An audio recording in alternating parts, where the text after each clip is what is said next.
Hola, buenos días. Buenas tardes, buenas noches. This is Barb. And this is Estela. And welcome to Cafecito and Crime. Well, today, Estela's going to bring us a wonderful episode of I don't know what, but let me tell you something. Wonderful. Well, I meant like in general because you're bringing it, not because it's a wonderful. Because of me. Anyway. Not because of what happens. Not because of what happens. Obviously. Of course not. So, but I wanted to mention to our listeners that we went to the water park this weekend with my sister. We were supposed to record, but it was hot as balls, dude. It was so hot. But anyway, point of the story is we're in the water park. We're at the Lazy River, right? And Estela and I are with my son and my brother-in-law. So we're at the Lazy River. Bro, why is there a fucking cockroach on Estela's shirt, on Estela's bathing suit? Yeah. Bro, then wait. I forgot about that. I completely forgot about that. So then I'm like, oh my God, you have a cockroach. So Estela, like, she flicks it off, right? ¿Estaba muerta? No. Stop. It was swimming, bitch. No. Yes. I did not know that. And then, okay, so then, you know how everybody's going in the lake, and there was a lot of people. Like when we first got there, it was good. We were, everything was chill. Pero ya de rato, like it started getting really full. I guess people started, getting to the park or whatever. And so then I'm like, I don't know about this. So then I'm watching it because then it started getting the roach wanted to get on me. Pero what I want to know, why is there a roach in the Lazy River, first of all? Second of all, why is there a roach in water with chlorine in it? Yeah. And it's swimming. Because then after that, yo pensé que estaba muerta. No, I didn't even realize. Was moving. Y luego entonces whenever my son shoot it off of my sister-in-law, she was like, and so we shoot it off and it swam to another lady. To another girl. Yeah, I remember you said that, but I thought it was just floating there. I didn't know that estaba viva. Estaba viva because the antenas andaban moviéndose. Wow. Yeah, so I just wanted to know, first of all, good for you, Roach, that you're living in those conditions. Like, how did you even make it? Where did you even come from? There's a lot of roaches out there where, we live, I know, but it's hot and stuff. Pero, I know, like, did it jump in? Pero ¿de dónde? I mean, the water park is so ginormous que, like, ¿de dónde se metió? Like, through a crack or something? I honestly no tengo idea. Pero the thing is, I need somebody to explain to me, first of all, good for you. It's a free ride in the Lazy River. A la vez que también tiene calor. Because it is hot. Yeah. So, I don't know. But then number two, why is it not dead?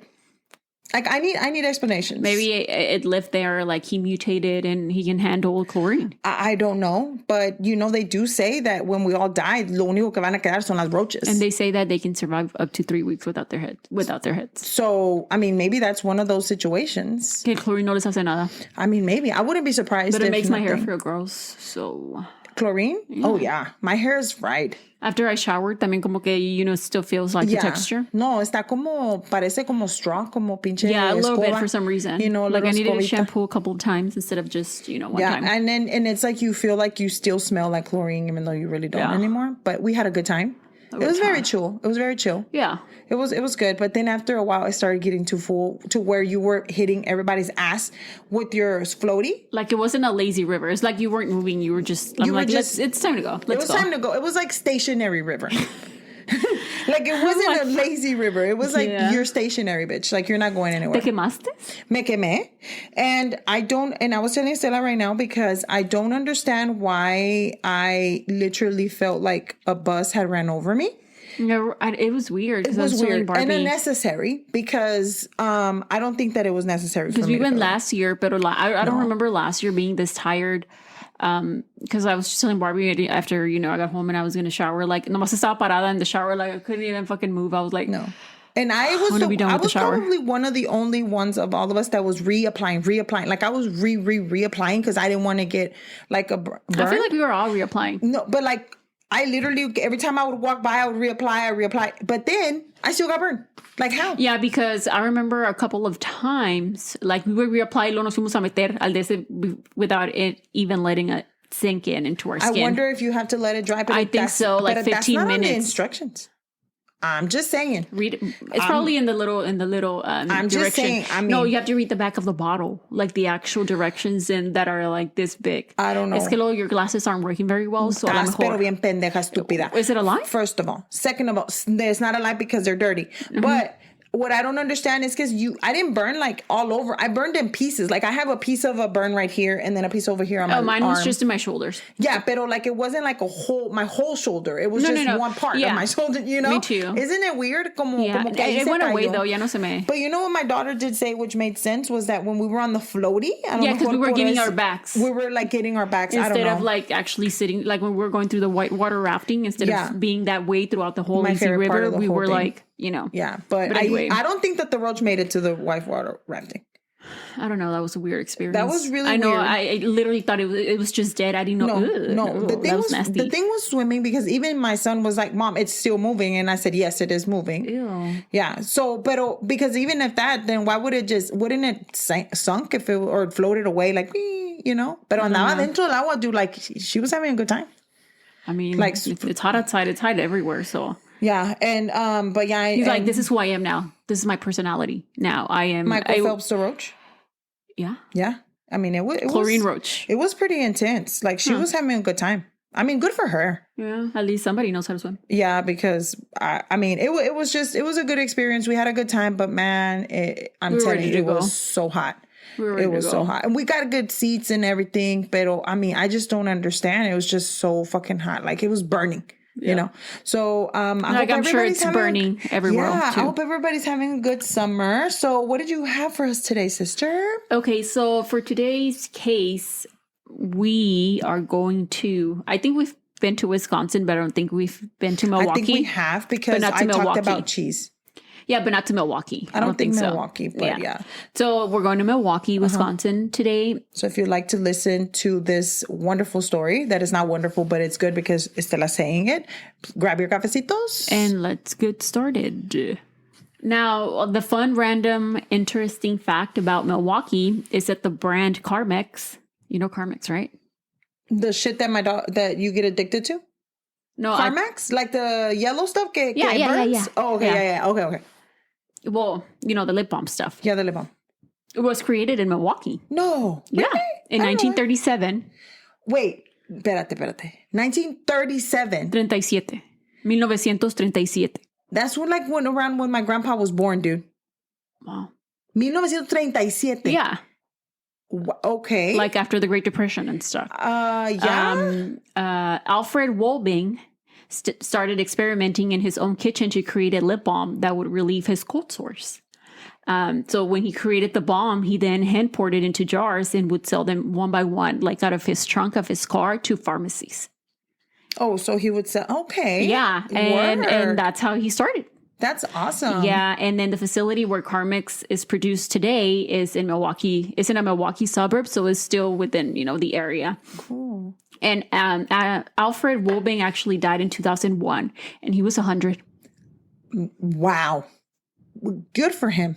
He lived a life and he created a fortune for himself and his family doing Carmex and healing lips. I just kind of wanted to see if my lips were right now. I ain't gonna lie. When you started talking about it, I was like, do I need But when Carmex? was the last time, honestly, when was the last time you used Carmex? Last winter. Yeah. I like Carmex. I do. Carmex. It's either that, Carmex. ¿Es ese o el... EX. I don't care. ¿Es ese o el otro que parece un huevo? Unas bolas? Esos or esos? Oh, Esos. Okay. Yeah. Mm-hmm. Not sponsored, but if you want to sponsor us, go ahead. Or Carmex. Yeah. Carmex. Como Mexico. Oh, Carmex. Sí, Carmex. Why did I thought it was Carmax? I think Carmax would have been better. I think Carmax is something else. No. Isn't that a car? Like a car agency? No. Yes, it is. CarMax. Yes, it's a car rental. Oh, I was going to say CarMax, like, it would have been better because it would have been like, está al máximo. But that one or the bolas, that's the one I used to wear. My sister bought me one for Christmas. So I think that's last time that I used it. When's the last time you used CarMax? It's been a couple of years. Yeah, it's a CarMax Love Your Cars guarantee and our way of helping you buy a car back. Whatever. Yeah. So just know that it's two completely different things. Excuse me. I'm sorry, guys. Go ahead, Estela. Yeah. Finish your... You gotta say the facts. So we're in Milwaukee. We're in Milwaukee.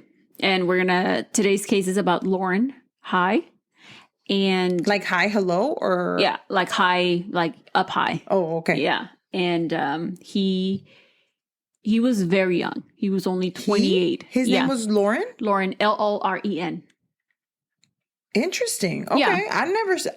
Hey. Well, Lorenzen, right? Remember? Like the athlete that he passed away? Yeah, but just Loren without Lorenzen. Oh. Lorenzen, you okay. know? Okay, that makes sense. I actually have heard the name Loren for a guy. I read it in a book once. Mm-mm. Yeah, but he was very young when he was killed. And obviously, mucha gente get killed over nothing. So that's pretty much the case. I mean, most of the cases that we cover are shit that is not supposed to happen. Yeah. Yeah. So let's take a quick break. Persons of Interest is back, and it's bigger than ever. That scream will echo in my head for many years. Taser! Taser! Taser! He's gonna shoot! Oi! Shot fired! Shots fired! Shots fired! Stay out! You gotta go on you! He had the perfect aim. I am absolutely stressed at that point. I have no idea where my officers are. Persons of Interest available everywhere you get your podcasts.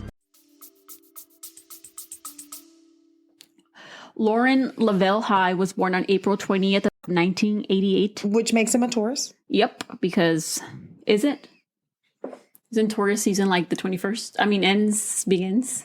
Maybe he's an Aries. I don't know.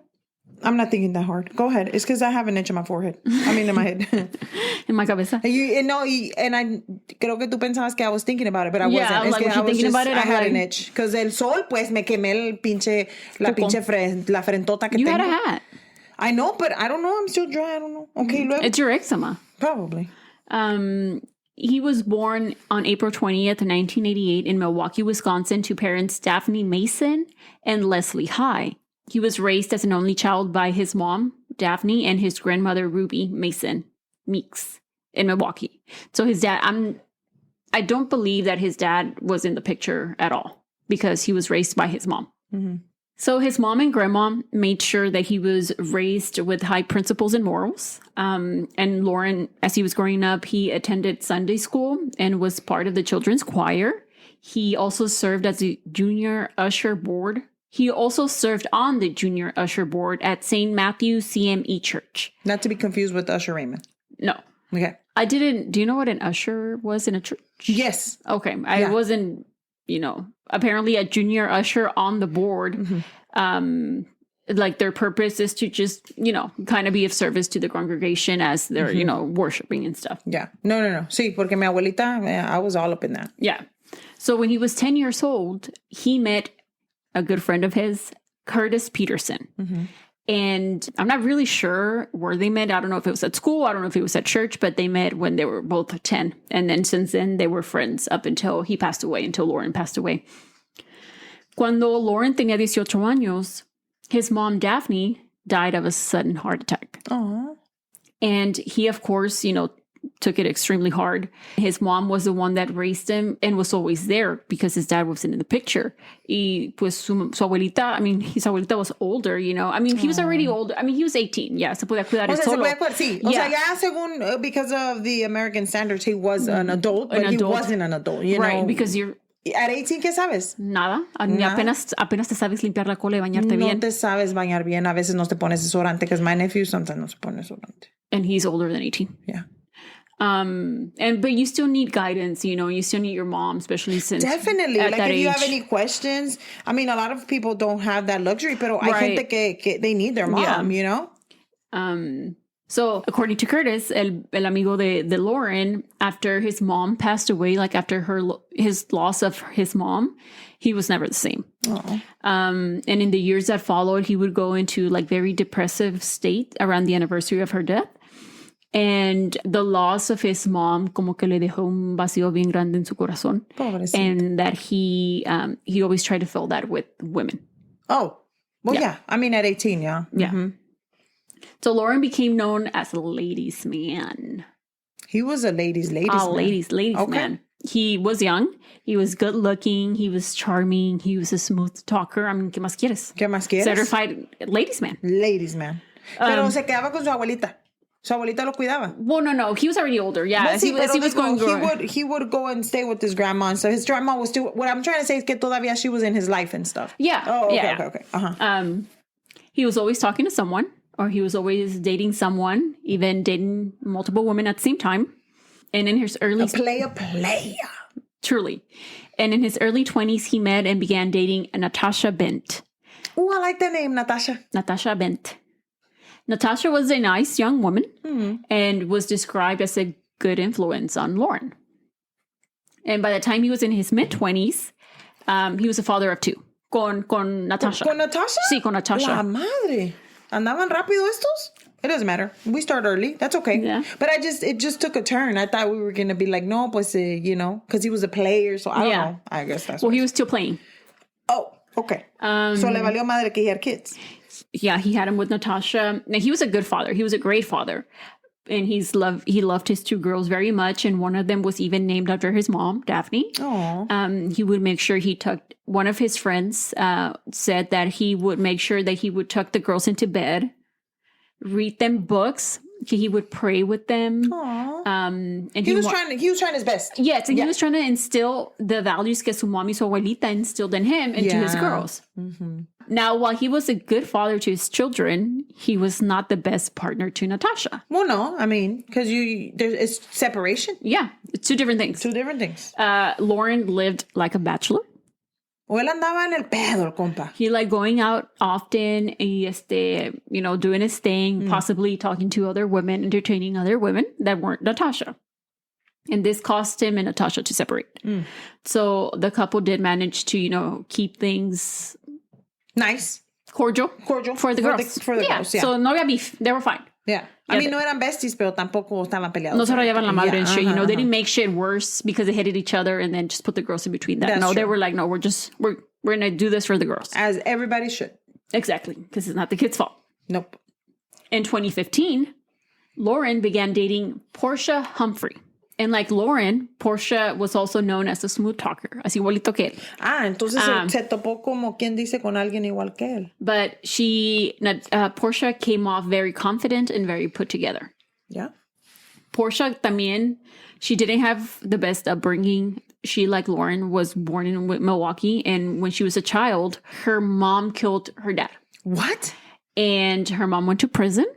Y Porsche was put into the foster care system. Wow. And as she grew older, according to her friend, LaQuisha Morton, Porsche turned to men to fill the gap that was left behind. Was she kinda essentially... like Loren. Yeah. Okay. And Porsche, I mean, if her mom killed her dad, so she lost both parents because her mom went to prison, you know? Uh-huh.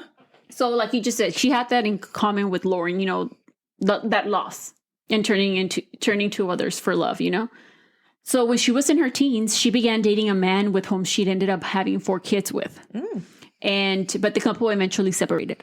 Loren saw in Porsche qualities that he admired.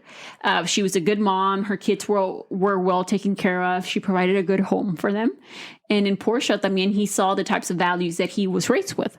And the couple, began dating and they felt like hard and fast. Like, I really, really love you. Like, we're going to be together forever. Wow. Porsche felt that no one loved her like Loren loved her. Aww. And thought that she was going to be with him forever. And they talked about having marriage and kids. More.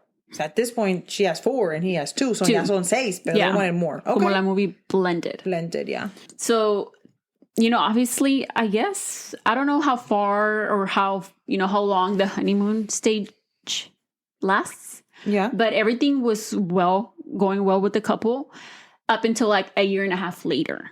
Cracks appeared in the relationship. They seemed to fight over money and the fear that Porsche had of Loren possibly leaving her for another woman. I mean, if he was known as a player, Yeah. I believe she had seen certain things on his phone that led her to believe, that something like that could happen. Texts. And she was like a very, very jealous woman. But because she's been probably through a lot, you know? Mm-hmm. And things just kept building up until they imploded. Y eso pasó cuando Loren liked somebody else's post on Facebook. I don't know if it was a picture, pero era de una señora or a woman's picture. And it caused like a big old argument between the couple. And they decided to break up. Over liking a picture?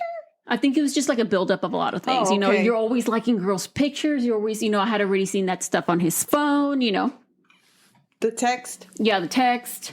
Loren honestly didn't want to deal with the drama. Honestly, he was causing it, but he didn't want to deal with the drama anymore. And maybe Porsche was done with worrying about who he was talking to, someone that wasn't her. She just didn't trust him. That's no way to live. So they decided to split up, but they were still going to try and be friends. Maintain a friendship with. Mm-hmm. So after the breakup, Porsche began dating a new guy. She was in a new relationship. She had 2 jobs. She seemingly looked like she moved on. Yeah, she was like, I'm moving on. Got she has her nice apartment for her kids. I'm working 2 jobs. Whatever it is. Okay. And her friend también said because of everything that she had gone through, she said that she was very easily adaptable to any type of situation. Like she'd be like, okay, this is how it is. This is how I'm gonna, it's gonna go. That's awesome. Her life seemed to be on track and heading in the right direction. Loren también, he began dating somebody else. Suzette, sorry, probably gonna say this wrong. This is like a French name. Bourgois, sorry, Girl, something like that. I can't pronounce nothing. It sounds pretty, but I can't say it. And when he started dating Suzette, it was 2017, early 2017. And they were friends at first, and the relationship kind of evolved into more. And it was long distance porque Suzette vivía in Atlanta. So the couple talked every single day. They were in constant communication. If they weren't speaking on the phone, Suzette says that they were sending each other, communicating through social media. Memes and shit. Probably. Mm-hmm. At the beginning of February, Suzette hadn't heard back from Loren, or she wasn't hearing back from him at all. So she began to worry porque no le contestaba. And remember, she said that they were always in constant communication with each other. So a couple of days pasaron, and she decided to reach out to Curtis because she hadn't heard back from Loren. Curtis himself had tried to call Loren because it was Super Bowl weekend and they were supposed to get together. Y no le contestó. And Curtis says, he always answered me. If he didn't answer or pick up the phone, he would send me a text. He'd be like, hey, I can't answer right now. What's up? And he hadn't heard anything from him. So Curtis got worried porque it was around the time of his mom's passing, right? It was like the anniversary. Mm-hmm. And days before, not long before, Loren had said that he was feeling very down. He was feeling very depressed. So they were kind of worried about him that he might have done something, So Curtis just, he was like, okay, Suzette hasn't gotten a hold of him. I haven't been able to get a hold of him. It's around the time of his mom's death anniversary. Let me go look for him. Curtis drives over to Loren's house around 2 p.m. on February 5th of 2017.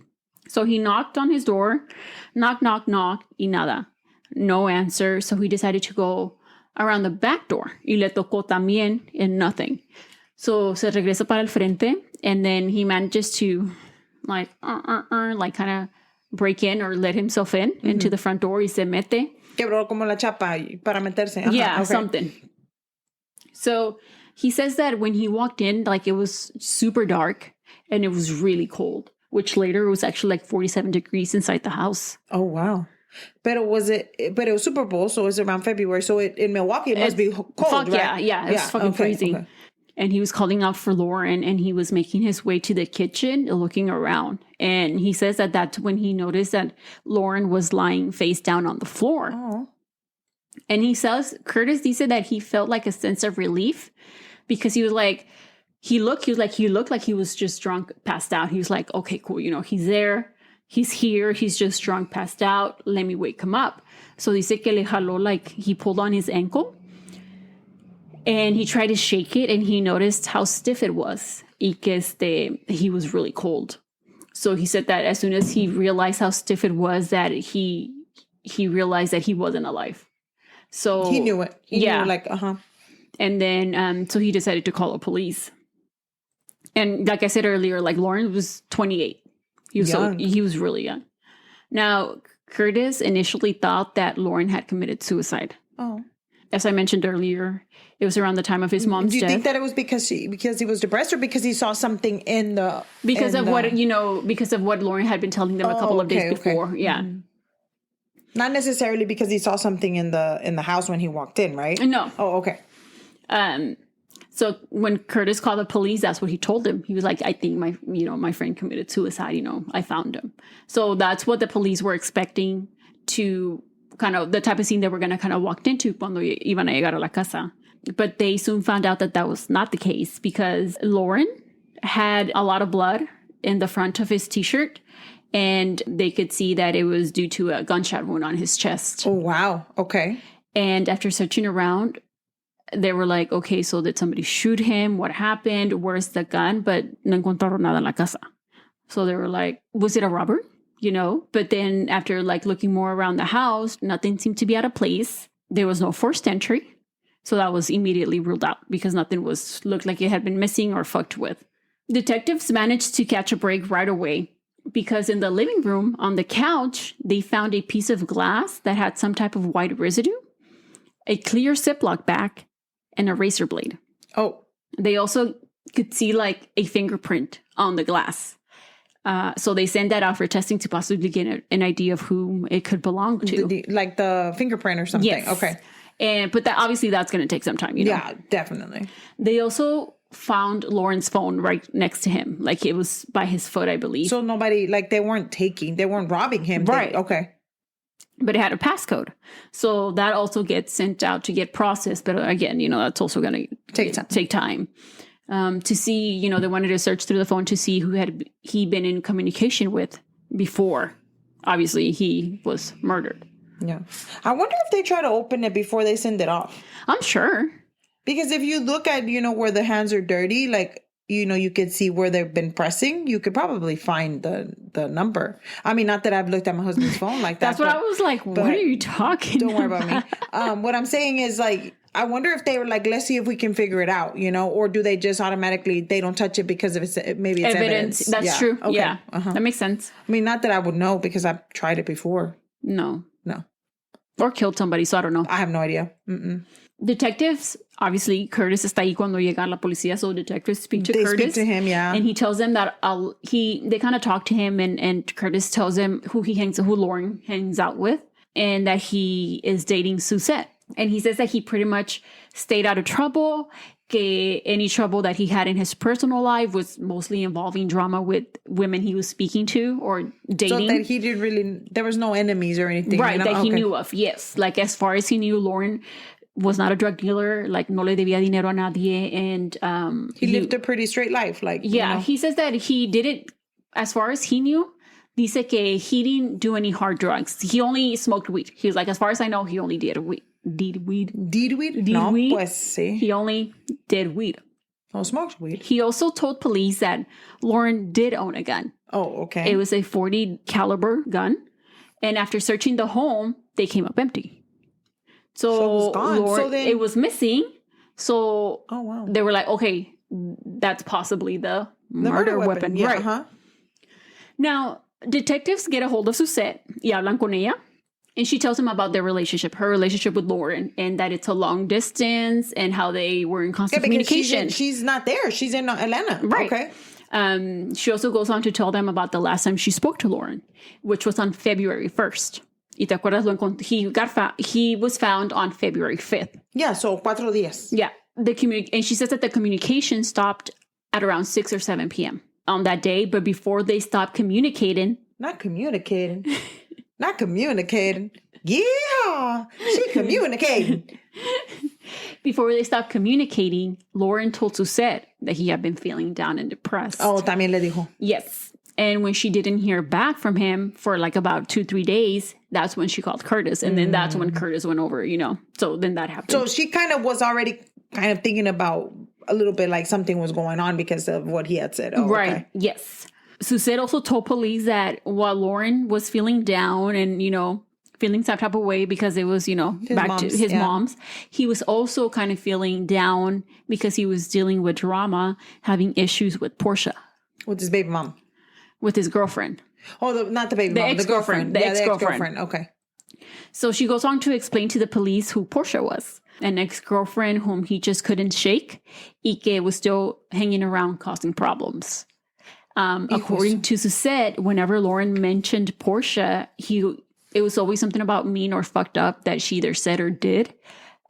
Days before he was murdered, Suzette and Loren were on face call. Y Porsche, I guess, pulls up to Loren's house y le empieza a tocar la puerta, like just banging the door, diciéndole that she needed to use the restroom. Okay. So, and find another fucking restroom, bitch. I step fuera, I don't care. And then, like I just said, her and we're like on, I don't know if it was FaceTime, but they were like on a face call. Y que pues la deja que se meta y luego que esta Porsche se mete al baño y luego cuando sale, she's naked. Y que va y se acuesta en el sofá.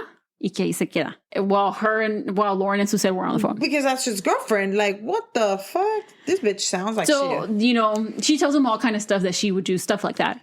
Like things that you would do to cause problems. Right, yes. Okay. So they get all the information they can from Suzette and then they corroborated her story, because everybody's a suspect and, they made, she was in Atlanta when Loren was killed. Now, detectives also speak to Loren's neighbors. And one of them tells them that he recalls seeing Loren a couple of days before the 5th. So like around the 3rd. Y les dijo that he seemed fine, that nothing seemed out of the ordinary. Like he usually kept to himself. Like he wasn't buddy-buddy con sus neighbors. He was just be like, oh, hello, goodbye or whatever. He wasn't rude or anything. No. Los se saludaban. And based on, like I just said, based on the sighting of the neighbor, police believe that the window for Loren's death was between the 3rd and the 5th. Yeah. So that kind of narrowed it down. Oh, yeah. While the crime scene was still being investigated, there was people hanging around, like police. A woman came to the scene. And her name is Casey Spencer. And she walks up and asks about Loren. And they think at first that it was weird that she just happened to walk up to the scene of the crime because Loren's death apparently looked to be very personal. He didn't have any enemies that that they knew of. And sometimes, perpetrators like to return to the scene of the crime and involve themselves in the investigation. So they were not ruling anybody out. So detectives begin speaking to Casey. And she was crying and she was telling them that she heard about what happened from a friend that lived down the block and that she was really good friends with Loren and that they were really close. So she kind of, starts telling them a couple of things here and there. She's telling them about how Loren's life was really complicated, his personal life, in a way, in dealing with Porsche Humphrey. También. Mm-hmm. Casey told detectives that Loren's involvement with Porsche was mainly his issues that were happening at the time of his death. Dealing with Porsche. So that was probably the biggest thing going on is what they're saying. Like, as far as drama. Like, no la dejaba en paz, yeah, no la dejaba en paz. Yes. Sí, a la madre. Which kind of aligned with lo que le dijo Suzette. Los demás, sí. Yeah. Uh-huh. So Loren's possible drug use, came up because they found white residue, but obviously that went sent to get tested to see what it was. But Casey told them that she only knew that he smoked weed, también como le dijo Curtis. Uh-huh. And no hard drugs, but that Loren once insinuated that Porsche did do hard drugs. Oh. And that he might have, and that word on the street was that Loren might have tried him too when he was with Porsche. So she told them that Loren had recently también began dating somebody new, but that she didn't know the name of the woman Loren never told her. And that this new girlfriend was not Suzette and was not Porsche. Oh, shit. So there was a third woman. Mm-hmm. Well, that's 4. Because it's Suzette, Porsche, and then the girl, Casey. And then another. No, Casey was just a friend. What is it? But I'm just saying there's like a whole bunch of women here. Yeah, he has a lot of friends. He has a lot of friends, apparently. Now, people obviously keep hearing Porsche's name, right? So police were like, well, we got to speak to Porsche. Yeah, you got to get this Porsche lady. Let's find out where she at. They contacted her and asked her to go in for an interview. And, she was like, okay, cool, I'll go in for an interview. So they interview her. And Porsche tells detectives about her on-again, off-again relationship with Loren. That they currently were broken up, but were on good terms, according to her. Y los detectives, they were asking her questions, trying to establish a timeline, right? To find out if she was involved.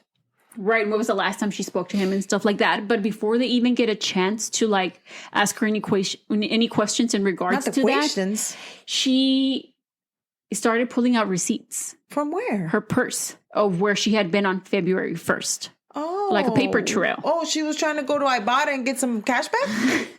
Some fetch? Some fetch rewards? From some fetch? No? Okay. So she just busted out receipts without nobody asking her. Nobody asking her. It's giving me, what's her face? The one from Dallas. ¿Cómo se llamaba esta? Ay. The From one Dallas. that killed. Yeah, the one that killed the dentist. Oh, esta Laura. No, Delgado. Brenda. Delgado. Brenda She's giving Delgado. me Brenda Delgado with her receipts. Talking about I was in the library. Yeah. Yeah. She was at Chili's. Yeah. Yeah. So If y'all don't know what we're talking about, you go can go listen back. to the episode. Yeah. Brenda Delgado. Yes. She was pulling out all the receipts. She's like, hold on, let me get this receipt out of this bag. Trying to get my little fetch. Remember, to detectives, Loren's time frame of his death was from the 3rd to the 5th. Yeah.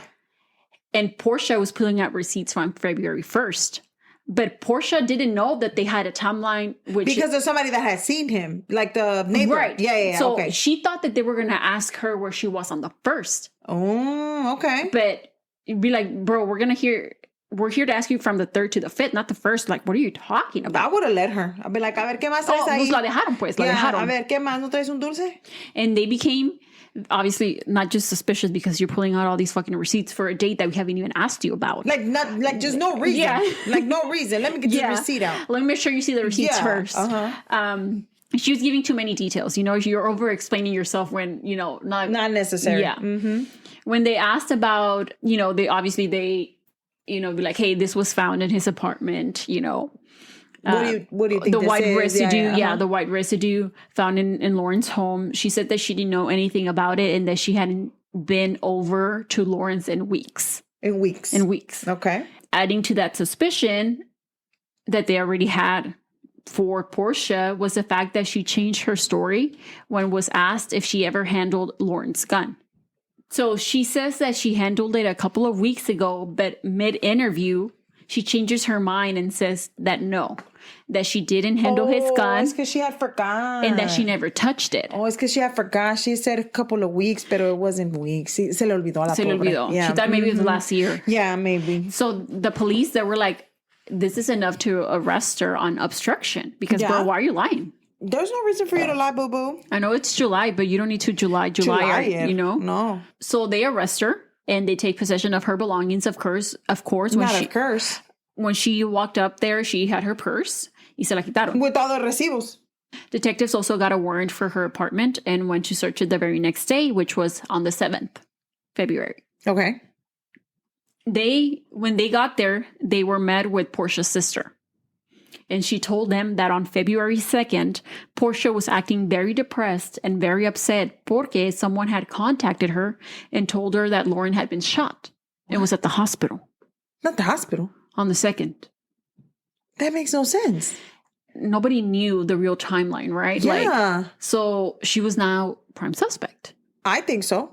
Now, Portia's sister also tells detectives that same day on the 2nd, she found a bag of clothes in the tub when she was going to go shower. So detectives make their way to the bathroom and the clothes are still there. Oh, okay. Yeah. It was a maroon jacket and boots and a purple scarf with a light purple headband of some sort. Those were hanging from a shower rod. From the shower rod. Como que estaban como secándose o qué? Sí, porque they were wet and smelled heavily of cleaner. Oh. Even the headband? Even the headband. Oh, so okay. they gather up the clothes that get sent out for processing and sus. testing. Yeah, for sure. So that was the only weird thing that they found, like actual physical stuff. Like they didn't find a gun. They didn't find anything else. Just the clothes y los que le había dicho la hermana de Portia. So soon after, Portia was released from custody when they arrested her and took her belongings. Mm-hmm. But obviously the investigation continued. Yeah, they took her receipts. I'm sure that was evidence. That was very much evidence. So finally... I wonder where she was. Did she go to the library too? No, I think she wouldn't find out where she was. Oh, okay. Now, the data that they wanted to extract from Loren's phone finally came back. And there was communication between him and Portia on the 1st. Mm-hmm. By the looks of it, it seemed that their texts weren't they didn't show that they were arguing back and forth or anything. It was kind of like cash. It wasn't okay. The text showed that they kind of both agreed to kind of finally have a conversation to kind of just without arguing. Yeah, to kind of put the relationship to rest, just fully move on, instead of just going back and forth between each other. Let's be bigger people, blah, blah, blah. Okay, that makes sense. Yes. Now, at around 3:30 that day, Portia asked Loren if he was home. And he responded until later in the evening at around 10:05. He responded home. So así quedó. At 12:47 a.m., which is technically February 2nd. Porsche texted Loren's phone telling him that she was sorry she wasn't able to meet up with him. And the text read, quote, "I hope you're not mad because I didn't come over," end quote. Other messages found on his phone were from a woman named Deschanel, also on the 1st. And during the investigation, that name had not come up, and they wondered if that was the new girlfriend. The new girlfriend, Casey, yeah. had previously mentioned that they didn't know the name of. I just have a quick question. Like, I'm not a player. I just crush a lot. Yeah. But what I want to know is the fact that how is it that they can keep up with who you're talking to? I don't know. Isn't that just seems like a lot of work? It seems stressful. It does seem stressful. Yeah. Like, you imagine, like, acordarte con quién o con quién, a quién le mandaste qué, a todos les dices spooky, like you don't even know. Like, I just sounds like craziness. Yeah. Now, on February 11th, detectives get a hold of Deschanel y van y hablan con ella. And as soon as they tell her that they want to speak to her about not a potential homicide, but an actual homicide, she asked if it involved Loren. And it seemed that she didn't really know that anything had happened to him, but she hadn't been able to get a hold of him. Oh. Yeah. And she hadn't heard from him since the 1st. She tells detectives that she was with him the night of the 31st of January. And she spent the night over at his house. Y que se fue en la mañana del primero. Y she texted with him throughout the day after she had already gone home. And that when they were texting, Loren told her that he was going to have a much needed conversation with an ex and to wish him good luck. And that was around 10 p.m. This just doesn't sound like it's looking too good for Mrs. Receipts over here. So that was at 10. Like, Loren sent her that text message around 10 p.m. She texted him about an hour and a half later, like around 11:30ish, 11:25. Y él ya no le contestó. And she had like the little option where you can have, it'll tell you if somebody reads the text. It'll say read. Delivered or read, Yeah, okay. So she had that on. Y when she sent him that text message later in the evening at around 11:30, that text he never read. Okay. Now, remember initially the detectives were like, well, the neighbor said he saw him a couple of days before, so he must have been killed from the 3rd to the 5th of February. But now they knew for sure that the neighbor, he must have been confused and saw Loren earlier than a couple of days before the 5th, because it seemed like the last time somebody had communication with Loren was on the 1st. And to narrow it down a little bit more, it was between 10 p.m. when he told Deschanel that he was going to have that much needed conversation to 11:30 p.m. when he never read the text. So that just literally an hour and a half of when he could have died or was killed. Was killed. So she was shown pictures by detectives of the crime scene, and they asked her if anything was different from the morning, because she was there that morning. She was there in the morning, So they asked her, I'm like, hey, does anything look different? Is anything missing or anything like that? Y ella les dice que the glass with the white residue on it had not been there. So she didn't know what that was? Yeah. She was like, that wasn't there when I was there in the morning. After speaking with detectives, Deschanel también was cleared as a suspect, and they were able to corroborate her alibi where she was based on her roommates and her job. Soon after, the police received the results of the white residue found on the glass and the fingerprint. It was ecstasy, and the fingerprint was Porsche's. Not the ecstasy. Yep. I haven't heard about anyway. Now, the case, obviously, we can see that the case against Porsche was stacking up, She said that she hadn't been to Loren's home in weeks, but there was a fingerprint that shows that she was there on the 1st. Yeah. She changed her story about handling his gun and then not handling the gun. She busted out receipts from Chili's. Mid-interview. Yeah. She had told her sister Loren had been shot on February 2nd when nobody knew that because he was found until the 5th. And to add to that, when they first took her purse, when they first arrested her for obstruction, her wallet was inside of it. And of course, they searched the purse and everything. So inside her purse, inside her wallet, she had her Metro card or her bus card. And with that, they can track your movements. Like you can trace how often you get on the Metro. Or on what Metro you get on. Okay. And now they have surveillance videos. It's like the buses. Not the buses. Yes. So they follow. They have Metro over there too? Like here? I don't think it's Metro, but it's just like the bus. Oh, the bus. Yeah. They were able to obtain the surveillance video of her on that day, and she was wearing the same clothes that were found in her restroom that were wet and smelling of cleaner. So and the headband. It kind of looked like a headband, like a type of beret or whatever. And she also had a purse with her. and it was like a kind of looked like a larger, kind of like a white tote. And she had like a drink, like she had gotten something to eat or something. So they believed, since they never found the gun at Loren's apartment and it went missing, they believe that in the surveillance that she took it in her purse when she left his apartment and then got rid of it. So she actually, let's say, allegedly she shot him and then she took the gun with her and that's why they couldn't find it. Okay. Right. Now, Porsche's phone records, obviously, because that got extracted too, they needed that information. They came back until March. Damn. The results of her data from her phone revealed that between 7:30 p.m. and 11:30, her phone pinged the towers close to Loren's home or inside of it. Now, yes. So you're like, you're lying. July. So Porsche was arrested on March 21st of 2017 and charged with first degree reckless homicide. Reckless homicide? Yes. What is this? She immediately asked for a lawyer. Like, they wanted to talk to her, but as soon as, they were trying to interview her, she said, no, I want a lawyer, so they couldn't get any additional information from her. She pleaded not guilty and was going to go to trial, which was set for January of 2018. Now, but right before it began, she took a plea deal.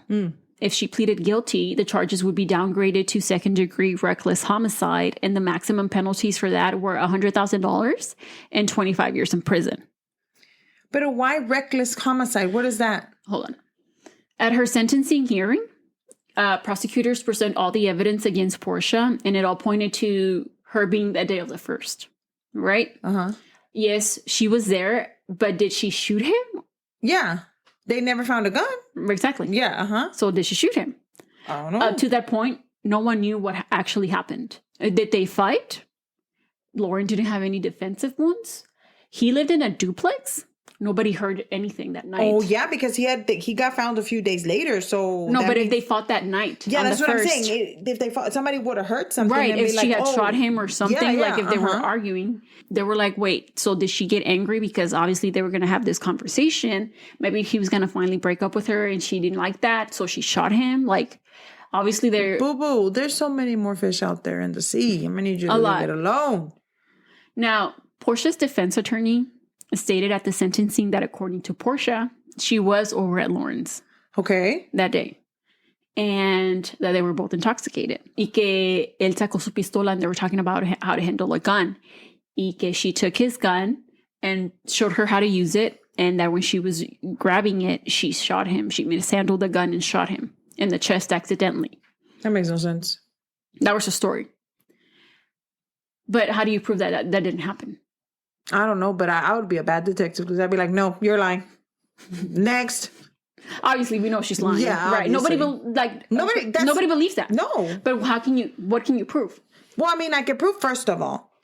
Are you really asking me or are you not? No, yeah. Oh, okay, so first of all, I can prove that there was, like you said, why did you take the gun? If it was an accident, you didn't call 911. Right. That's why it's reckless homicide. Yeah, exactly. You didn't call 911. Right. So now you're sitting there. There was drugs there, so your fingerprint is there, what means that you were handling the drugs, right? So then, were you intoxicated? Why didn't you get help? Yeah, but that doesn't prove that he shot him, right? No, it doesn't prove that she shot him, but then where's the gun? Exactly. What did you do to the gun? I don't know.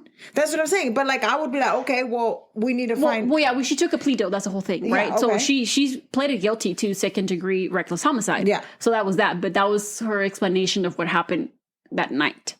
That she didn't mean to do it. It was reckless, right? Like, they were just intoxicated, according to her. And it was an accident. Now, did they do like a tox screening on him and see if he had anything in his... I don't know. That wasn't any information I could pull up, to be honest. Like to see if maybe she was right. Maybe he was intoxicated. Like you never know. Maybe, I wonder. Now I'm trying to wonder, like if you're a dead body, like does that kind of stay in your bloodstream? Like, oh yeah, because that's how they run toxicology reports, right? Because he wasn't found, and the fact that his body, it was so cold inside when he was right? It preserved his body really well because it had been 4 days, but it wasn't hot. Let's put it that way. It didn't prefer his body. So, the judge taking everything into consideration because she already pleaded guilty. She sentenced Porsche to 9 years in prison. 9? and 6 years of extended supervision. So I'm like parole, I guess. Parole, And she was also ordered to pay $10,490.50 in restitution. So these two girls stayed without a dad. She will be released in 2027. Okay, so you're telling me the two girls have no dad right now. And it's because she accidentally, quote unquote, in quotations, air quotes, accidentally killed Loren. And you're going to tell me you're going to get 9 years because she took, that's some stupid ass shit. Yeah. That is some stupid ass shit. How is that even, is that 9 years? 9. And I'm sure you could probably get out in like good behavior, I guess. I don't know how she's doing in prison, but I hope they beat the shit out of her. I'm going to tell you that much. Sorry, but I do. Yeah, that's crazy. And then her kids, like she had 4 kids too. 4 kids. Like, what was she thinking? Did she ever explain why she did it? They were intoxicated. That's what she's saying. That's her story, according to her lawyer. So yeah, that's the case of Mr. Loren High. It's sad. That is so sad and unfortunate. She's gonna be out. I mean, she got sent in 2018. But like, I just can't get over it. Like, you imagine his family, how they feel about it. Like, you only gave his grandma, 9 years. like his grandma, like she lost her daughter, and now her grandson. Like, it's so crazy to me. I just can't believe it. So let us know what you think about this case. You know, you're more than welcome to leave a comment, or also you can send us suggestions if you would like to. You can actually send us a DM on Instagram at Cafecito and Crime Pod. But yeah, so let us know what you think about this. This is such a crazy case and so unfortunate. And if you, like I said, if you have any suggestions, let us know and let us know how we're doing. Yeah, you can give us a review. I'm sorry. I spaced out. Yeah, I'm like, wait, what? You can leave us a review that we appreciate it. We would appreciate it. And just maybe if you'd like to be a little bit more interactive with us. Other than that, I hope everyone has a wonderful night. Or rest of your day. Thank you for listening, and we'll see you or talk to you in the next one. Bye. Bye.